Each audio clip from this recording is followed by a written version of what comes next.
to Fly Nubian Money, where we help you master your mindset and maximize your money.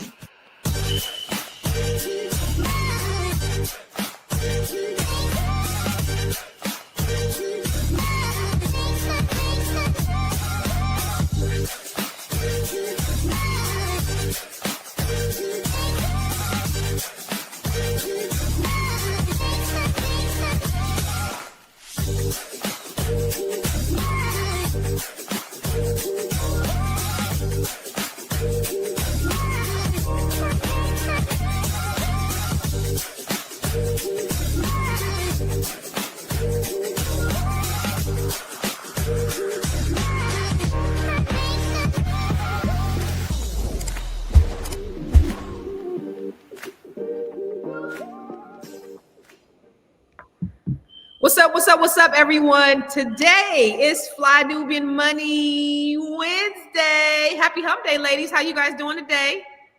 It's so good to see my queens. I ain't seen y'all in a week. I ain't seen y'all. So it's so good to see you guys. And it's good to be seen by everybody in the audience, everybody in the chat. Listen, I don't know if you hear a little bit of echo, but I'm not in my normal place. I'm actually doing an open house with my daughter. We out in Baltimore. She has this commercial property out in Baltimore that I'm helping her sit out here doing an open house. But so you might hear a little background. I just want to let you know. But I do want to go to what we're talking about today. Today, we're discussing a growing conversation online. As layoffs sweep across the country, content creators are calling for transparency. They're asking one question, because we know there's the huge layoffs going on right now. The economy's in the tank. The president said this is the best economy we've ever had in the whole entire history of the world. We got the hottest country, the hottest economy in the world right now. Everything we're hot. Everything is hot. we're hot. But many say that Black and brown workers are being cut first. I mean, duh. Even after companies spent years promising diversity, equity, and inclusion, from tech to media to finance, what the numbers are saying is they are painting a very different picture than what's being presented in the press. Okay. So today we are asking, are diversity hires the first to go when companies open up? And what does that say about how job security and opportunities are distributed in America right now? But first, I want to introduce you to the queens on the panel. We have Dr. Sabrina Jackson Williams. Wait, Jackson, why say Jackson? Dr. Sabrina Williams. I know your name is Williams. What the hell going on? Dr. Sabrina Williams, SEW. It's SEW. Oh, we were gone too long. Jackson Williams. They all Black. Jackson Williams. I guess they just we're gonna give you whatever we want to give you. Just give you a Black. Johnson. We don't care. Whatever. How you doing, Miss Lady? It's good to see you. I'm good. I've been missing you guys. I've been missing you. When you don't see your beautiful faces, it's like, wait, something missing. Right. Well, it's good to see you. So I always love engaging and conversing with you, the both of you ladies. You guys, some of the most highly intellectual women on the planet. And of course, we got the B.Big Coach. Hey, the Big Coach. What's up, Dr. Felice? What's happening, lady? How you doing?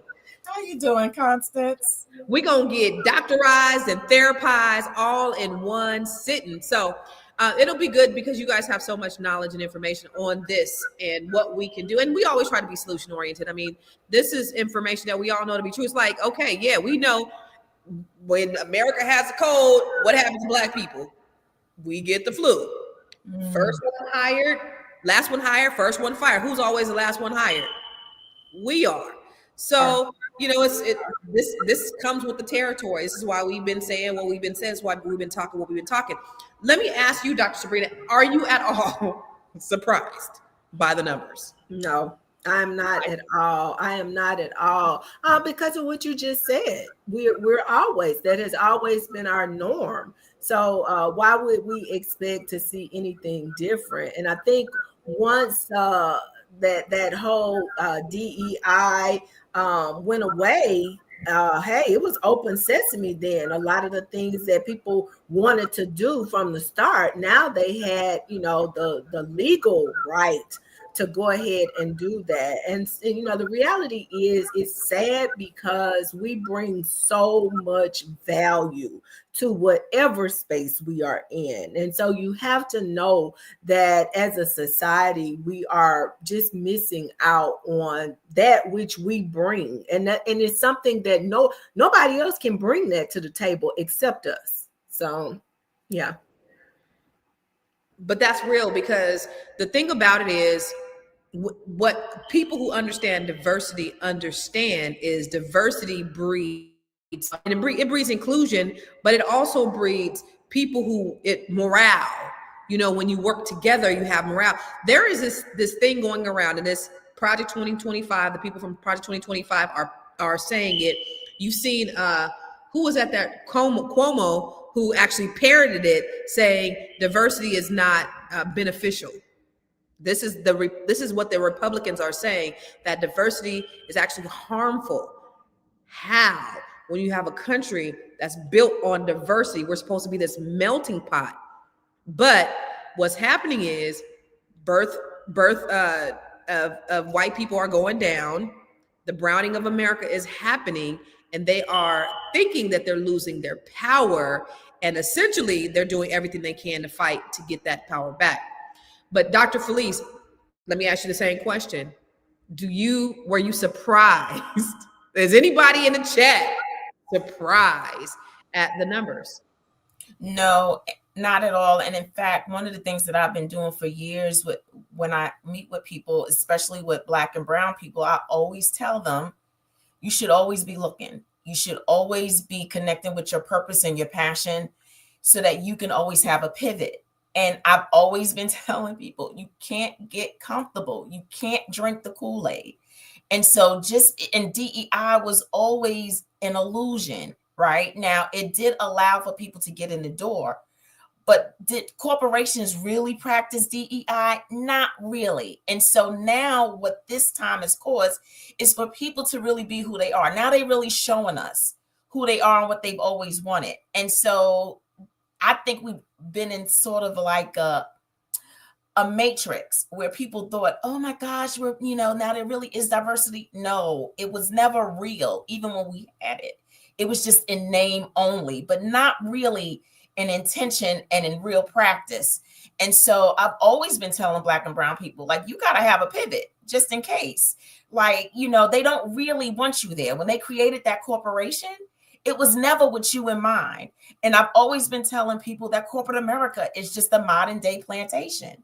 And if you look at dynamics of that was modern day plantation, they still only had certain people in certain higher up offices, but the people working the field, the people making sure that the company made the money, those were the Black and brown people. And so, it's just been a modern day corporation. And then this is what I think is going to happen. I think it's going to backfire. I think you removing the salt, you removing the preservatives from your company is going to backfire on you. And so, you got to let people kind of make their bed, and they're going to lie in it, which is happening now. You are now lying in your bed and seeing the result of when you continuously oppress people and you make it hard for them to live like human beings have the right to live and show up in this world. I mean, this administration is so fucked up that you think about Donald Trump. You try to get rid of the Mexicans and you getting rid of the brown people. So now our produce is going up. Now all the things, our essentials are going up. Now we can't have basic things because who's going to do the work? He said, when we went to the inner cities, we thought they'd be the ones to do it. They thought they was going to put us back on the plantation in that way where we're doing hard labor. And Black folks is like, no, we got a certain skill set. We know our worth. So I'm not picking the grapes. I'm not picking the uvas. I'm not doing it. So then I saw an interview with him on Fox News the other day, and he was like, we need the Chinese people to come over. We need the Indians to come over because we just don't have the talent in the workforce. And she's even like, this is Fox News. She's like, we do. What you said, Dr. Felice, is so true. America is going to fall on its face because it's so sick with racism. You have the people right here, but you will not invest in the people that you have. You rather import a certain demographic from another country because you're so sick with racism. You don't want to see black. And somebody said, it was a white person that said, or a Hispanic person that said, I don't know, maybe you guys know, but there must be something about black people. There must be something, I don't know what it is, but there must be something special about black people because they're doing so much to like destroy. Like, what is it? Can you guys tell me? Because all the efforts specifically that go against black people, is there a secret that they know that we don't know? We'll talk about more when we come back from the break. Woo! It's a good show right here.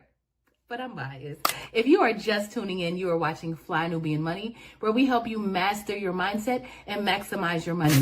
My name is Tiara Williams. I'm also known as Miss Black Hollywood, and I'm the proud producer of this show because it is lit. If you want to receive notifications for when we go live Monday through Friday, 1 to 2 p.m. Eastern Standard Time. All you have to do is text the word Queens to 87948. That's Queens to 87948. That's QUEENS to 87948. Also, if you want to grow your money and not blow your money, all you have to do is go to flynubianmoney.com. There's all kinds of resources, there's courses, there's free giveaways. There's just no reason to be broke in 2025. All you have to do is go to flynubianmoney.com. Obviously, you don't want to be entertained here. You want to know enough to grow. Wait, I need to put that on a shirt. You got to know to grow. Got to know to grow. So know and grow with flynubianmoney.com. I just got laid off. So let's take a look at this video about what's happening over at CBS. I just got laid off from my job at CBS, and every producer on my team who got laid off is a person of color. Every person who gets to stay and will be relocated within the company is a white person. Now, in my meeting with the executive who told me I was getting laid off, I specifically asked him if it was a consideration for us to be relocated somewhere else within the company, and he said that we advocated to keep the show. We advocated to try to get you relocated somewhere, and we couldn't. Because I asked him, why are you the person who is making this decision or delivering the news that we're being laid off? And he said, oh, it could have been anyone. Only to later find out, because it wasn't until I went downstairs thinking that me and all of my colleagues had been laid off, that I found out that it was only the people of color. So I went one by one to my white colleagues. Are you getting laid off? No. Are you getting laid off? No. Are you getting laid off? No. Are you getting laid off? No. So I went back up to his office and I told him, I think you lied to my face. And come to find out, it was not his decision to eliminate the show that I worked for. But he did get to decide who got to stay. I told him, you said that you couldn't get us relocated, only to find out that you were able to get some people relocated, and they all happen to be white. Am I supposed to believe that that's a coincidence? And he said, yes. I'm supposed to believe that's a coincidence. I said, do you believe that's a coincidence? He said, I do, because I chose to keep the people who I had worked with before. So mind you, not only is it not based on merit, it is in its result racist. I don't care if you decided to keep people who had purple colored hair. You deciding to keep people who you had worked with before, which don't even know if that's true. If the outcome of that decision is racist, the action was racist, that shit is fucked. Now, CBS has never been like the WB or UPN when it came to their programming, right? It's always been kind of whitewashed. But then you have to wonder what's going to happen with the programming going forward with CBS. So, Dr. Sabrina, what are your thoughts on what he said about this idea that CBS is only laying off Black people? Not surprised again, given where we are. But I think this, as disappointing, as upsetting as it is, I think this lends itself to a whole nother conversation. And that is, what do we need to be doing to build our own? I think about, and I'm gonna give you an example. My husband retired last Monday from his job. He's been there for 23 years. Okay. During that time frame, we have reared 2 sons. Now, after spending 23 years of your life on someone's job at someone's company, here's the thing. There's no succession. You don't move and then leave that position for your son. Now, I do understand in some instances, in some companies, there is this thing called nepotism, and doors are open for people's children and relatives, but that by far and near is not our reality. And so I think, as disappointing as things are right now, I think it's a wonderful opportunity to have a discussion within our own community about what we are building for succession for our children and our children's children. No, that's good shit. And I know, even pivoting to you, when you talked about the pivot, Dr. Felice, Patricia Jones said, America is falling slowly every day. I've never seen so many white people marching in my life with signs of their disapproval of this racist administration.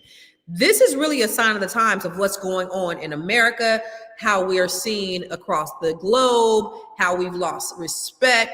Donald Trump is tone deaf to everything because he still thinks we're hot. I'm hot. This is hot.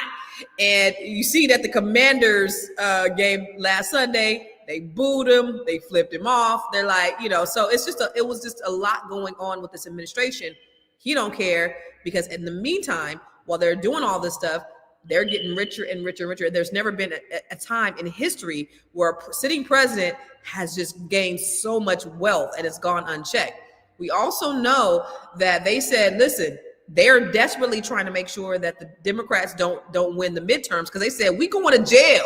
Y'all, we is going to jail if they get elected for the midterms. They know that there's a large sense of corruption. But in the meantime, here's what I think. We still can't fall asleep. We can't depend on that happening. When you talk about the pivot, getting ready for the pivot, Dr. Felice, what does that really mean? Because what happens is we have a short-term memory.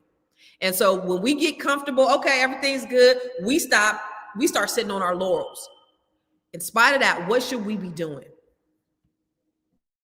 Well, I think one of the things that we should be doing is welcoming a little bit of discomfort into our lives and keep it there. Like, you never get too comfortable, right? Comfort, I think comfort is a beast to people. I think it causes people to regress instead of progress. And so you got to keep a little bit of discomfort. I also think that we need to change the mindset from drinking the Kool-Aid of a me individualistic kind of mindset into a we community mindset. We are going to have to depend on each other in order to make sure that we get the outcomes that we need just for ourselves, but for our children, because our children are getting ready to enter a world that we really didn't prepare them for. And they are our legacy. So if we don't teach them how to be resilient, if we don't teach them how to swim, we run the risk of becoming extinct. And so we have got to pass this on to a mindset about community, about helping each other, and then think about what it is we do still have. What do I have and what do I have to offer? And how do I give that and make that work, not just for me, but for the collective in ways that is manageable and reasonable, right? Because sometimes we can go too far out. Well, I can't help everybody, but who can I help in my immediate circle? Who do I see that there's a need? How do we pull our resources intellectually, financially, gifts, talents, and abilities to make sure that we're all good? How do we do that? And so I think that everybody's going to have to play the role. Our church, us, our communities, our networks. Like, how do we start pulling our resources together to make sure that everybody is okay? We got to start with the tangible needs. What does that mean? I got to make sure that you can eat. Because if people can't eat, they cut the food, right? Because they're getting ready to create a world of a revolution that's getting ready to happen when people don't think that they can eat and feed their families. We got to get these tangible needs met, because I can't even talk about mindset if you're hungry, right? And so how do we start pulling our resources to make sure that people's tangible needs are met and really get into Right. Unity. Yes. We have got to start unifying again and really looking out for one another on the tangible levels first. I love that. He said common unity, which is community. And I'm glad that you said we, because we've adopted this rugged Eurocentric individualistic mindset which is capitalism, which is America, which is white. We've always been a community-minded people. We are community in nature. We are communal. The African that is in our blood is communal. And so we have to go back to that.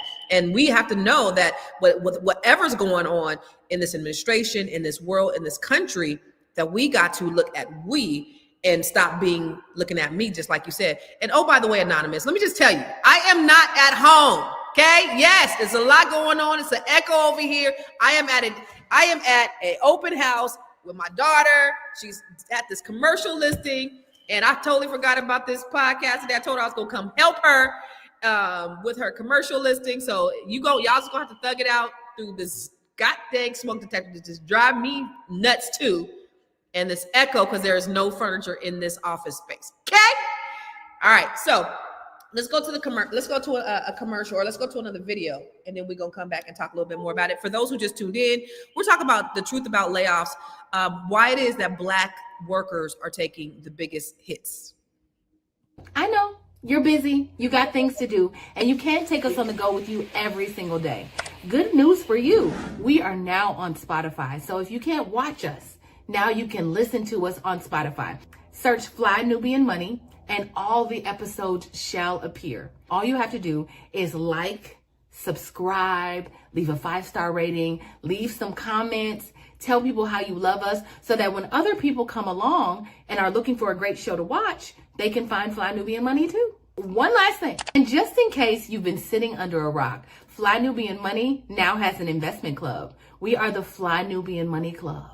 It's easy. All you have to do is go to flynubianmoneyclub.com, and I am committed to bringing in top experts from all industries to help you level up. They're teaching us the skills that we need to compete in this market.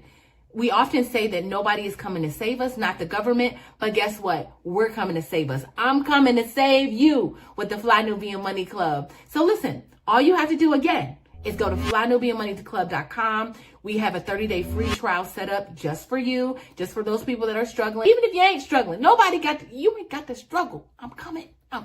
About a month ago, I made a video talking about how 300,000 Black women have recently been laid off from their jobs, myself included. And one of the main questions and critiques under that video was, well, what about X group of people? Everyone's getting laid off right now. It's not disproportionately affecting Black women. And I'm here to report to you that that is actually false. There was just an article that came out from the New York Times that gave the labor statistics of how employment's affected for other groups of people. And let me read it to you. So white women over the same time period have seen an increase of over 100,000 jobs. Same with Hispanic women, and wait for this, white men have seen the largest increase among groups, over 300,000 in the same time period. So yeah, breaking news, Black women are being disproportionately affected, and it is now proven. And it's really sad, and honestly just makes me want to shop for more Black-owned businesses and be way more intentional about that. So yeah, go support other Black-owned businesses and consider starting your own, and definitely just prepare yourself for layoffs. I know no one wants to think about worst case scenarios for stuff, but being financially prepared has definitely helped me more during this time.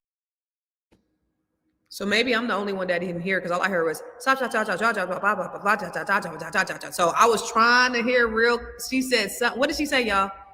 Somebody sum it up for me, because I didn't hear it. She was saying that there's an increase in Latina men and women and white men and women in jobs. So they haven't been affected by this job loss, that there has been an increase in them actually getting employment, where the decrease is only happening on the side for Black people. Good old meritocracy.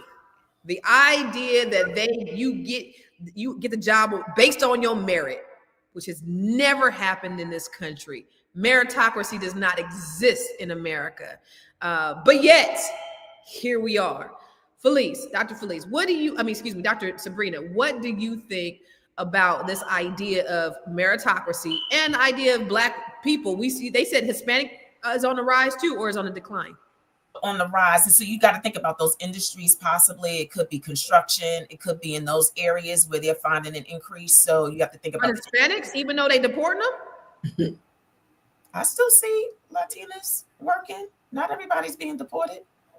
Okay. All right. Ooh, okay, go ahead. Dr. Sabrina, what do you think about this?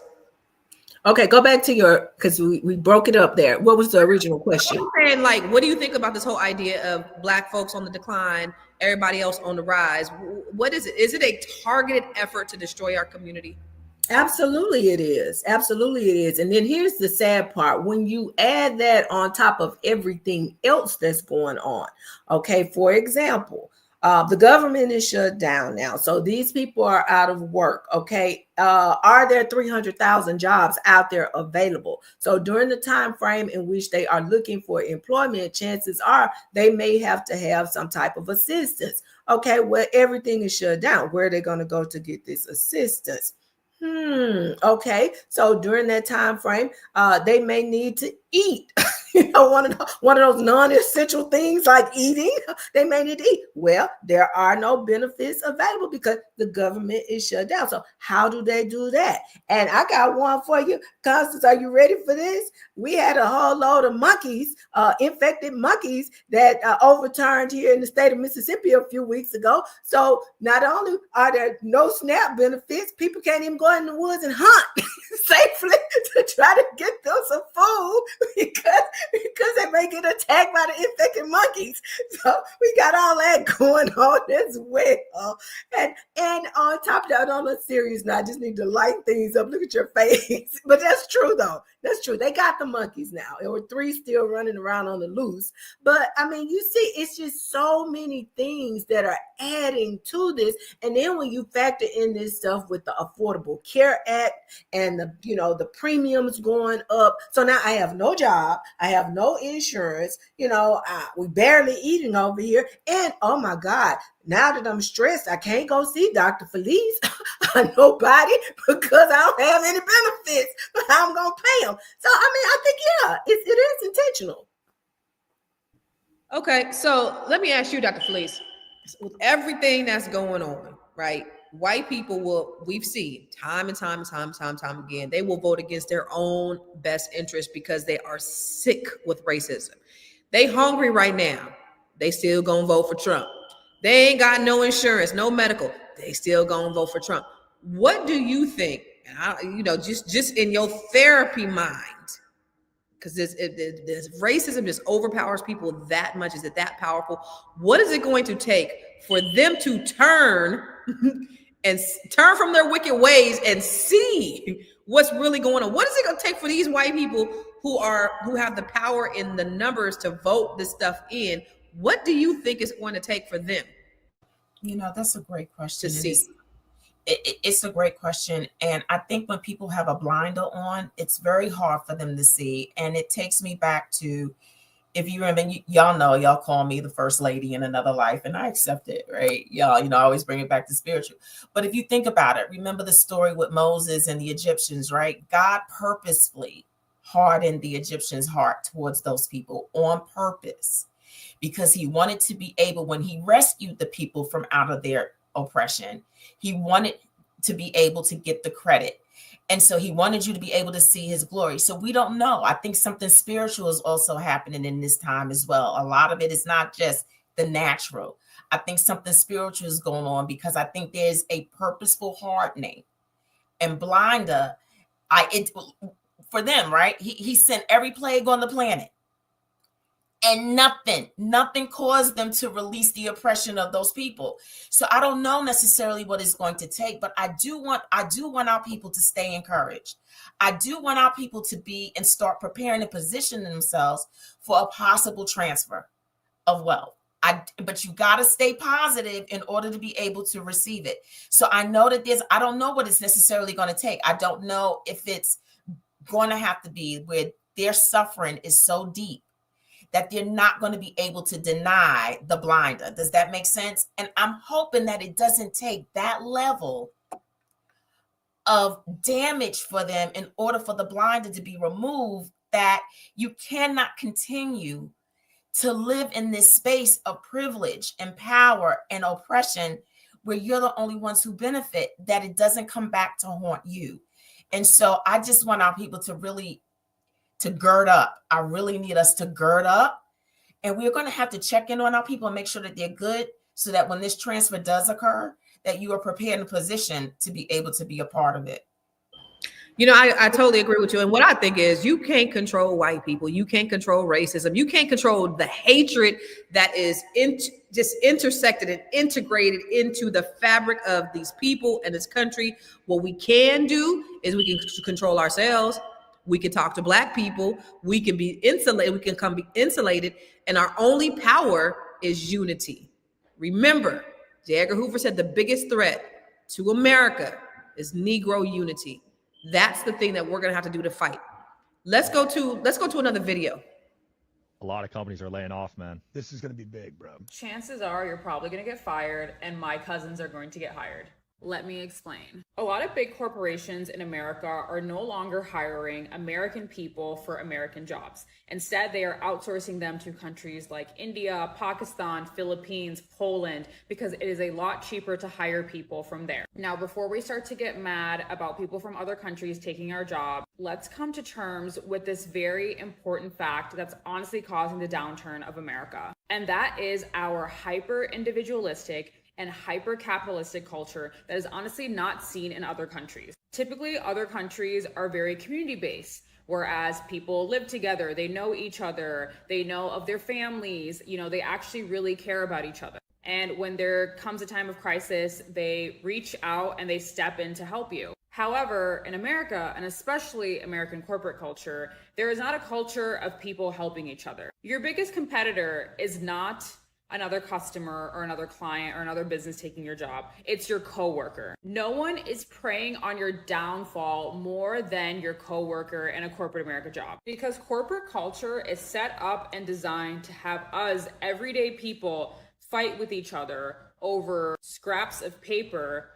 Meanwhile, the execs and the CEOs are getting paid top dollar and they are continuing to make more and more money, leading to them having this crazy wealth gap that we now see between the ordinary people versus the high level exec people. And I think the only way we can really fix that is to really reshape the way we work and make it more community based and more holistic based so that we can all just like get along together. Thanks for coming to my TED Talk. Listen, we didn't even hear her video because we all been talking about the community mind and we got to get away from this individualistic mindset. We've all been saying that. So we're all in agreement with that. So when you talk about it being spiritual, Dr. Felice, when you talk about it being spiritual, I think the benefit lies with us because of all of when you talk about a hardened heart and their hearts are so sick with racism that they can't even see what's happening right before their eyes. Like they're just totally blind to it. We see, we're wide awake. We woke. So if we, now that we're woke, we not just be hearers, but we're doers. We're taking action to insulate ourselves, to work together, to practice collective economics. That's the thing that's going to be the great equalizer for us to close that wealth gap. Dr. Sabrina, what do you think about what she said about how other people work as opposed to how we are, and just kind of the American system and the way that things are set up? You agree? I agree wholeheartedly with what she said, because at the end of the day, Constance, and I know this conversation is kind of centered around race, but I think it goes even deeper than that. I think we are in a battle as it relates to race, but I think it also boils down to the economics of things. The haves versus the have-nots is what we are creating in this country, a system of haves versus the have-nots. And, we are politically primary two-party system, okay? You got the Democrats and the Republicans, and when one is in control, the other one is, they're back and forth. But at the end of the day, I was thinking about this just yesterday. Does it really make sense? You got a group of people who make decisions about whether other people eat, and they're going to eat regardless. You got a group of people that make decisions about whether other people get paid, and they're going to pay regardless. You got a group of people that make decisions about whether other people get paid, and they're going to pay regardless. You got a group of people that make decisions about whether other people eat, and they're going to eat regardless. You got a group of people that make decisions about whether other people get paid, and they're going to get paid regardless. You got a group of people that make decisions about whether other people have health care, and they're going to have the best health care regardless. And so it's kind of like, wait a minute, maybe we need to, revisit this whole thing, because a lot of those individuals that are, like diehard MAGA and, that really are playing that race thing, it's all about race. They don't even realize that you ain't in the 1% either. So you in the same boat I'm in. You're not on the yacht. You with us. You don't realize it. You're making this about race. But at the end of the day, it really boils down to money. You just said it, Constance. We got a president who came through the door enriching himself, and every day with every play that happens over and over and more and more. If I'm not selling, a shirt with a piece of my ear hanging off, I'm selling shoes, I'm selling crypto, I'm selling stuff, I'm selling pardons. It really is, and it's sad. So I think we got to keep our eye on that. And I think a lot of times even the racism part of the conversation is something that keeps us off balance. We lose focus and we forget what's really going on in front of us. Is we got a whole group of people over here, and they on the come up, and they coming up. And then there are a whole lot of other people that's just really falling by the wayside, and they're telling us it's about race. And then they're doing all of this other stuff. So I don't want us to get distracted and lose that point either. I'm so glad that you said that, because it's about greed. When you look at the top 1%, 20 years ago, 30 years ago, there were no billionaires. These motherfuckers is not just trying to get to billions, but they trying to get to trillions. It's like a race against who can accumulate more of something that you cannot do anything with in this lifetime. There's no way that you can do anything with all this money that you've accumulated. But now it's just, they're just overly consumed with greed. Now, I've been saying since we started this podcast, we've been talking about the idea of for them at the top, it's never been about race. It's been about power. For everybody else, it's about race. So they've essentially distracted us by throwing race in the mix. That famous quote by Lyndon B. Johnson, and I always say this: if you could take the lowest white man and convince him that he's better than the best colored man, he won't even know that you're picking his pockets. Hell, give him somebody to look down on, and he'll give you everything he owns. So while they're playing the race card up here to keep us divided, keeps them in power.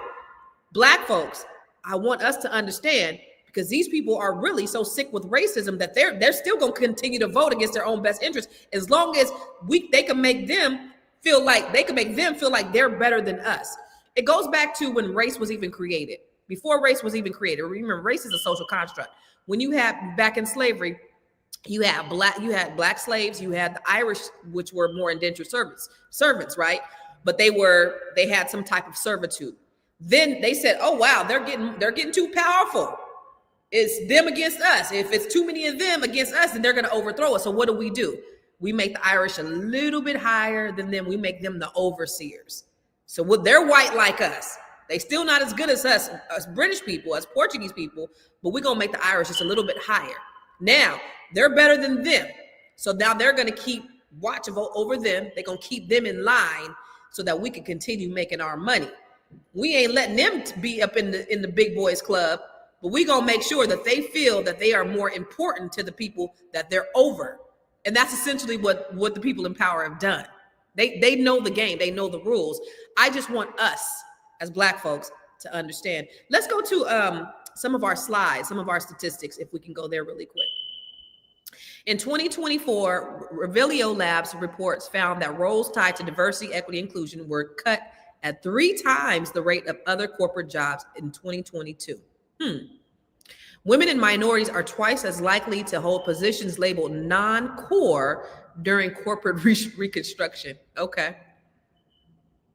In 2023, over 40 major U.S. companies have scaled back or eliminated their DEI departments, entirely citing budget cuts and business refocusing.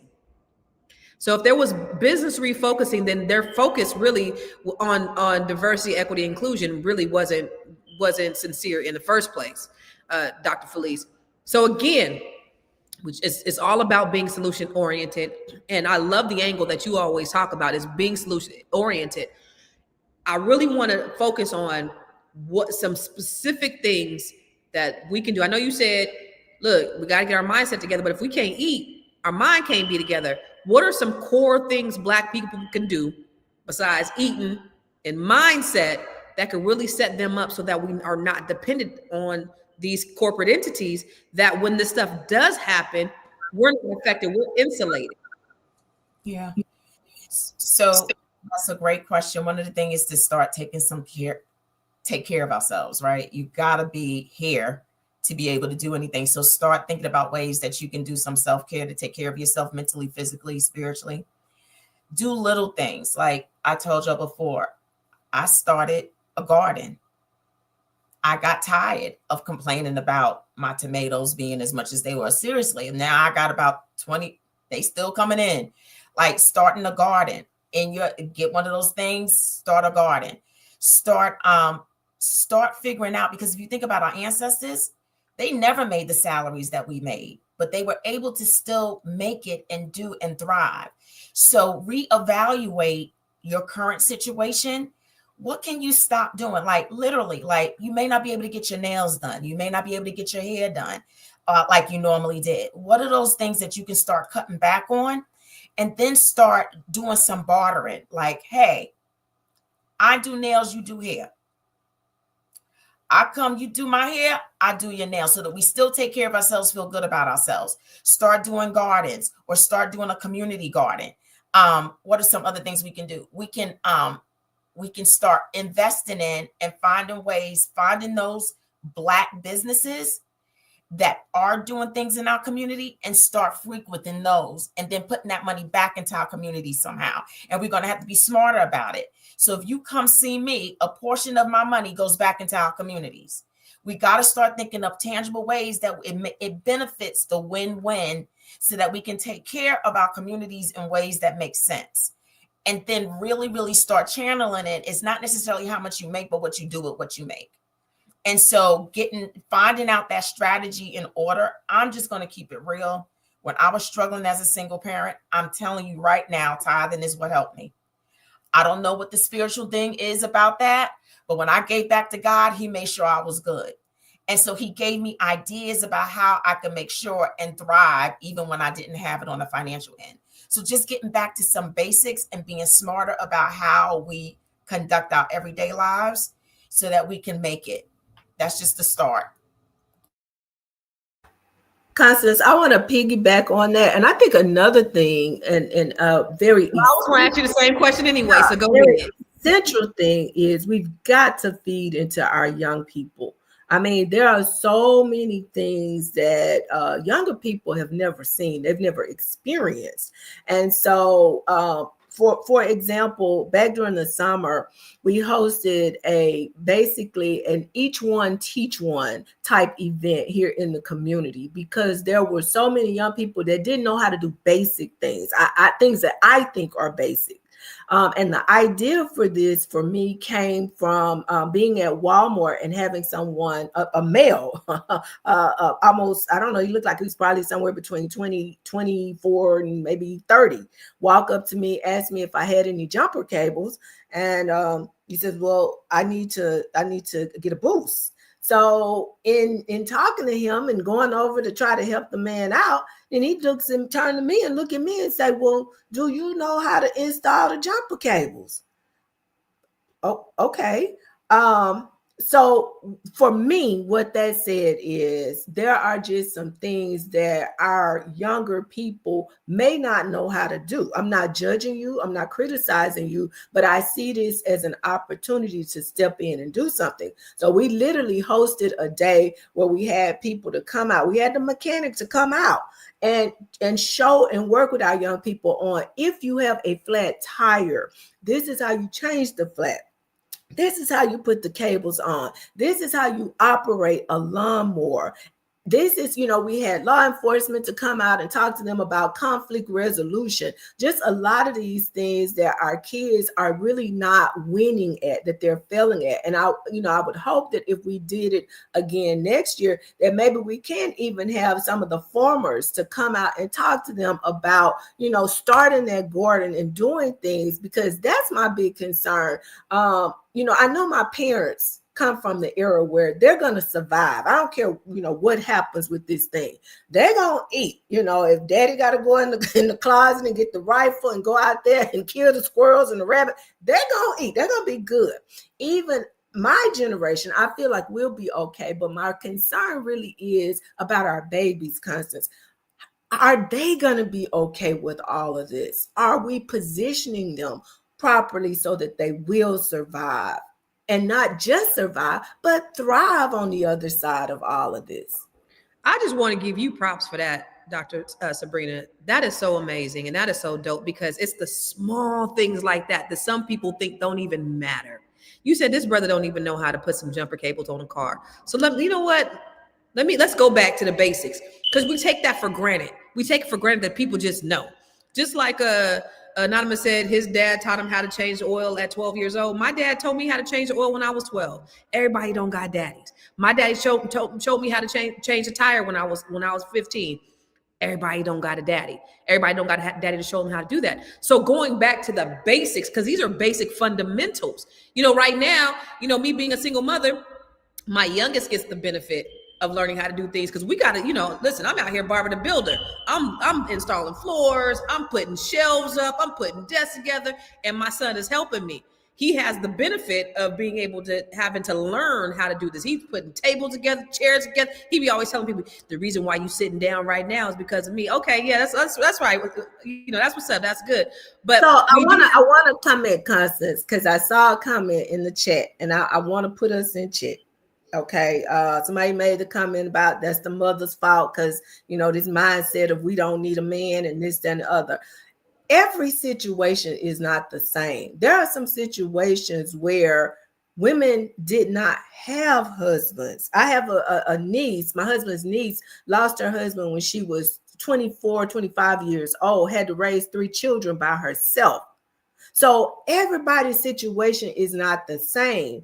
And even if it is, even if the women didn't have a man in the house, we can talk about it all day long, but we got to have a solution. What good does it do us to sit here on this type of platform and talk about what women ain't done and this and that and the other if we're not here to offer solutions? Because at the end of the day, the babies still need to know how to do these things. So it's up to us, those of us that know, those of us that have done it, have had the experiences. Those of you like you guys, I had a daddy. My daddy was a mechanic. He showed me, he didn't have any sons. He taught us certain things. And I think we have, when you talk about Dr. Felice, community, this is what community needs to be focused on. Don't worry about the fact that Shaquisha got 3 different baby daddies or whatever. We still have an obligation as community, because the answer to our community may lie within one of Shaquisha's children. We don't know. Can I piggyback on Dr. Sabrina? And that's where all the generations come into play, right? I think that if all the generations, we can bridge the gap. So you got a big baby boomer generation that is retiring. Well, what you can do with that is be productive and come back around to the younger generations. You have time now to come back and make sure that the younger generations are knowing that wisdom, that they're getting that wisdom and that modeling from you. So it's just a circle, right? So there's no reason for there to be any gaps if all the generations are playing their role and building up the community that you're talking about. So now I made my husband do it. My husband retired. Guess what? The tennis team for the Black high school, which is historic in Charlotte, first time they went to the regionals. First time on his watch, because he came back around. He's doing it for free. Teaching those girls how, you get where I'm going. It's like you just come back around and you're still productive. You're still giving back to community and making sure that these children have those tools. We're still here. So there's hope for our younger generation to get the wisdom that was given to us. Perfect. So I'm gonna give Herman a big shut the fuck up. You are the donkey of the day, so shut the fuck up, because we're talking about solutions. We ain't talking about Shanisha, like Dr. Sabrina said. We ain't talking about what we ain't got. We ain't talking about red, blue pill and all that stupid ass shit that you have adopted because of shit that they're saying on social media, which is really designed to keep us divided. We're not talking about that stupid ass shit today, brother. We talking about what are the solutions that we can offer to our community to build. Let's go to our last video. NBC just laid off 13% of its news division. But this isn't just a budget story. Entire teams were wiped out, specifically the ones covering Black, Latino, Asian American, LGBTQ+, and other underserved communities. So not random cuts, but strategic silences. A whole vertical is now being outsourced to a private media firm run by a white man with zero public commitment to continue that coverage. No roadmap, no transition plan, no quote saying this work matters and will continue. And that silence is the message. While executives skip their titles, journalists with deep community ties are shown the door. More than just layoffs, these were editorial decisions about who gets to be seen and who disappears when the money runs out. So what does that mean? I want to go ahead and end with that. So these conglomerates are taking away media that is specifically targeting, minority and underserved. What does that mean for us? And I want to start with you, Dr. Felice, and I want you to end on that. What does that mean for us? It means that the America that we're used to and that we've come up with, they're going to be in a true jeopardy. You need everybody's experience at the table. You need everybody's diversity at the table, because that's what makes us who we are. America is one of the greatest countries on the planet, and I believe it is because of the melting pot. You need everybody's experiences because everybody comes with their own gifts, talents, based upon their culture, their environment, and what they've gone through. When you eliminate that, it gets really bland, right? Like the landscape is just really blah. And so that's what's getting ready to happen when you remove all of the diversity from the table. You need it. You need it. That's what makes life so good. Like when you come to America, when you go to New York, right? You could get pizza from the Italians. You can get your Chinese from it just, and people want to come to New York because it's such a replication of culture and diversity. Now remove that. Who's coming? Who's coming to blah? Who's putting money into blah? They are getting ready to fail by removing diversity. And so, we got to pray. We got to pray for our country. We got to pray for our leadership. We got to pray for our people. And then we got to start. We got to get real boots on the ground, not the line dance. We got to get real boots on the ground and starting small. And I agree with Dr. Sabrina. Thank you for bringing that to the table, that we got to start investing in our youth in different ways so that they can come up and be able to be resilient and keep this thing going. And so I am Felice Hightower Britt, your Be Big coach. You can find me on b.big.coach on Instagram. You can find me on my website, thebebigcoach.com. This is what I do. I love people and I want people to be good. And I want to be a part of your journey and making sure you not only be good, but you stay good. So reach out to me. Let's go to b.big.coach. So Dr. Sabrina, for you also, what do you think about the idea of this large conglomerate just being with no salt, no pepper, no seasoning, bland as shit? What does that mean for America? What should we be doing to respond?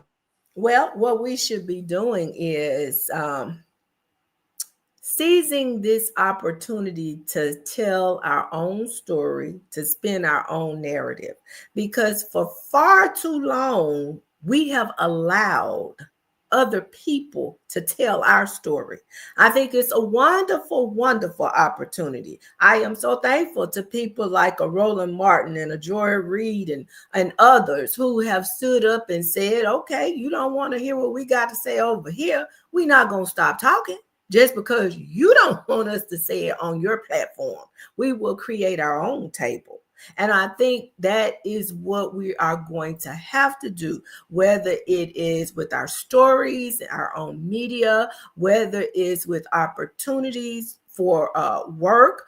Let's start building some companies so that we do have something when it comes time for us to retire, that we have succession plans that we can put in place, and that we are creating opportunities for our children's children, and maybe not just our children, but we may even be creating opportunities for Shaniqua's children. Who knows? We have the power and the ability to do that. And I think some of us are going to have the foresight to not get caught up in all this other chatter, not get distracted by all this stuff, but to seize this opportunity to be better and to do better. Okay, so they cut off your medical benefits and they cut off your SNAP and all this. Maybe that's a sign that we got to start back eating the way we need to be eating those things that are healthy for our bodies. As I minister to others, I'm ministering unto myself. I'm moving differently, moving into 2026. I want to take control of my own health, so I'm not dependent on what the price of drugs are. It don't matter what they cost, because I'm not taking them. I'm not dependent on that for my health. And I think this is a wonderful opportunity if we will allow it to be. That being said, y'all, I'm so excited to be back today. Y'all know who I am. I am Dr. Sabrina Edmond Williams, educator, author, and investor, opening minds and closing contracts. I am so noted. I'm happy to be here. We've been gone for a while, but we are back. We are happy to see that y'all didn't forget about us. I see all these familiar names. We're back, and we got some stuff to say, and we're glad that you tuned in to listen to us. I am here to help you if you are interested in establishing your legacy plan. Dr. Williams is a life and legacy planning strategist. I would love to talk with you. You can reach me across social media platforms at I Am So Noted. That's IAMSEWNOTED. Thank you kindly. And it's so good to be here with my fellow queens. I look forward to doing what we do. Did I not tell you we have the most intelligent and queens on the planet on the panel today? The absolute right ones to have this conversation. These ladies are absolutely the right ones. I feel enlightened. I feel lighter. I feel encouraged. I feel motivated. So thank you guys for the gems. I just believe that this is the best time in the history of America for Black people. Now, hear me out.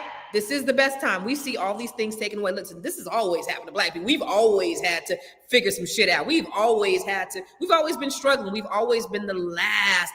Everything that you see, everything good, we on the bottom, everything bad, we on the top. That's kind of been how it's been. And something needed to happen in order for a shift to occur in our community.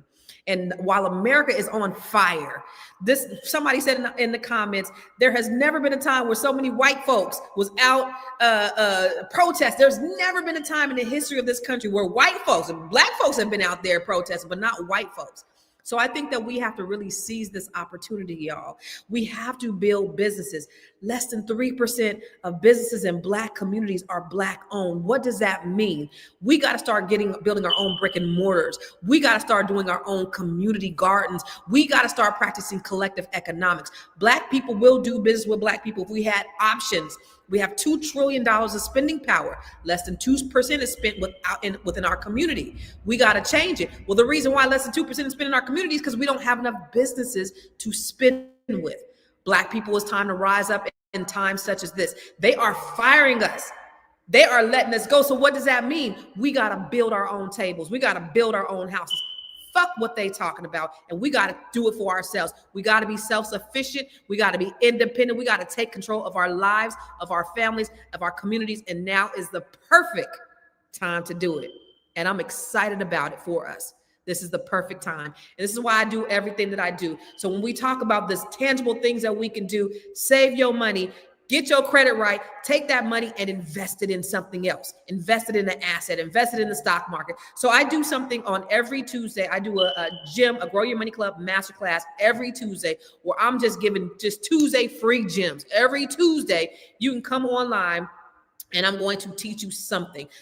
Yesterday, I talked about credit because you need credit as leverage so that you can build your wealth. Next week, I'm going to talk about how to get a home with little or no money down. I'm going to talk about real estate investment trust. I'm going to talk about all kinds of things. I'm going to talk about creating a living trust. Everything that we need to do to equip ourselves, I'm giving it to you for absolutely free on Tuesdays at 12 Eastern, 9 Pacific. So join us. I don't want to just talk about problems. I don't want to talk about what men ain't doing and what Shanisha ain't doing and what Pookie ain't doing. I want to talk about what we can do to build our communities. Let's stop being so problem-minded and let's be more solution-oriented.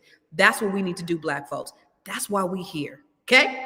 So if you want to join me, go to my website, go to ConstanceCarter.com or go to gymmasterclass.com. That's 2 M's, Gym, G-Y-M, masterclass.com. So you can sign up for any of my training. I coach Black women. But on my website, you'll find all my stuff on ConstanceCarter.com where you can get any information from me, okay? So thank you guys. Thank you guys for being here. Listen, what we are seeing right now is more than layoffs. It's a reflection of where power really sits in the workplace. When companies cut budgets, they reveal their values. If inclusion was just only a trend, if it was only there because Black Lives Matter, then this moment right now is exposing it. But if we learn from it, we can start focusing and we can build our own ownership. We can build our own skill sets and systems that we need that cannot be stripped away from us, Black people. So we appreciate the time. We're going to be here tomorrow on Thursday, same bat time, same bat channel with some beautiful bomb ass sisters that's going to kick it for you. So we'll see you tomorrow. Peace. Trey Sherman just got laid off from CBS, and he's one of many Americans who have lost their job right before the holiday season as companies across the board like Amazon, Target, UPS, FedEx are doing mass layoffs. And I really want to highlight Trey's experience because I think it's indicative of what we can expect from the current government, the current regime over the next couple of years unless we take action to cause radical change. They removed DEI, so they have no reason not to be racially discriminatory in their hiring practices and their firing practices. Like, layoffs are not just as simple as, all right, well, we need to save some money, so we need to cut some positions. No, like, you can alter salaries for that. Like, it's as simple as just altering the highest salary in the books. They're laying people off because they are trying to destabilize the American working class so that we're in a state of poverty and scarcity and scrambling for resources so that the ruling class and the elite class has all the power to determine that. And it's really fucked up to see it happen because, like, the same people who are fighting for Trump are the same people who are getting fucked over right now, including Black people. So that's why it's really frustrating for us because, like, we told y'all niggas this was gonna happen. And now we